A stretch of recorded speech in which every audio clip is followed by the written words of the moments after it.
Hi, I'm Jennifer Donnelly, and this presentation will summarize my paper reviewing the use of independent monitors in applied behavior analysis. First of all, who are independent monitors? Typically, they are individuals from third-party organizations, usually review boards established on a state-by-state basis. They are meant to offer an objective viewpoint of applied behavioral analysis, research, and practice. Their purpose is to ensure that research and practices are being carried out effectively and ethically.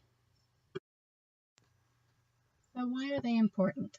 The presence of independent monitors in applied behavior analysis are meant to help avoid controversies from occurring, maintain social validity in research and practice, lend credibility to the practice, and provide oversight for incorporating families who are becoming increasingly involved with behavioral analysis. Unfortunately, the history of applied behavior analysis is marred with several controversies. The initial scandal that sparked controversy in applied behavior analysis was the Sunland Miami scandal in 1972. Employees of the residential facility used many abusive therapeutic techniques such as excessive restraint for 24 hours and beatings. At least one death was recorded. The only good thing to come from this scandal was the shift it caused towards more ethical treatment and increased oversight.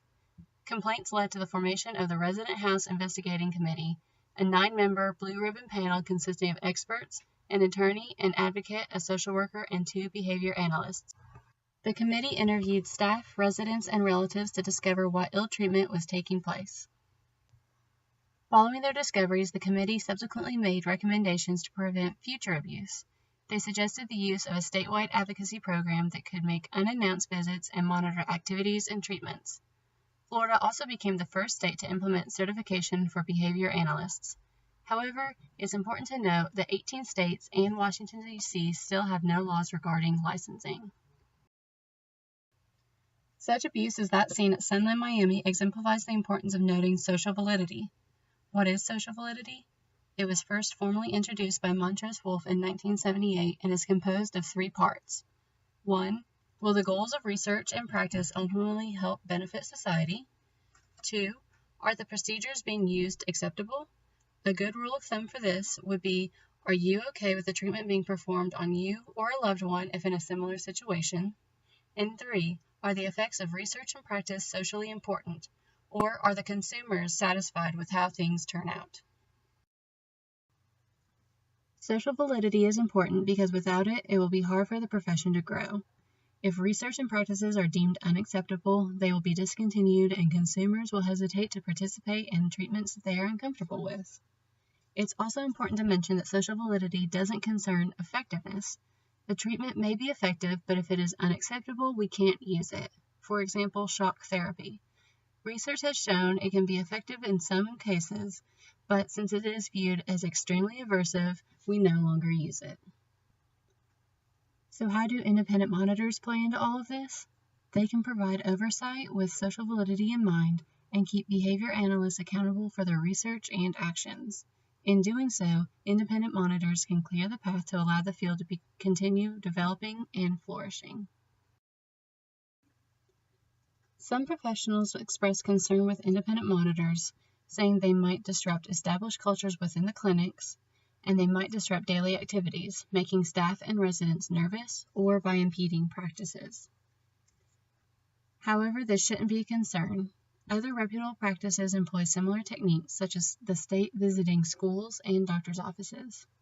Other professionals claim using behavior analyst supervisors are sufficient for oversight. However, these supervisors may not be able to remain objective. They can have competing values such as values of friendship or monetary values. Independent monitors can easily remain objective, and the overall benefits definitely outweigh the concerns.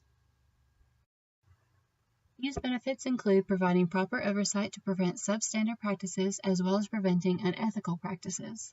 This bolsters the credibility of the field, which also instills confidence in clients and increases the likelihood that they'll seek the help of behavior analysts.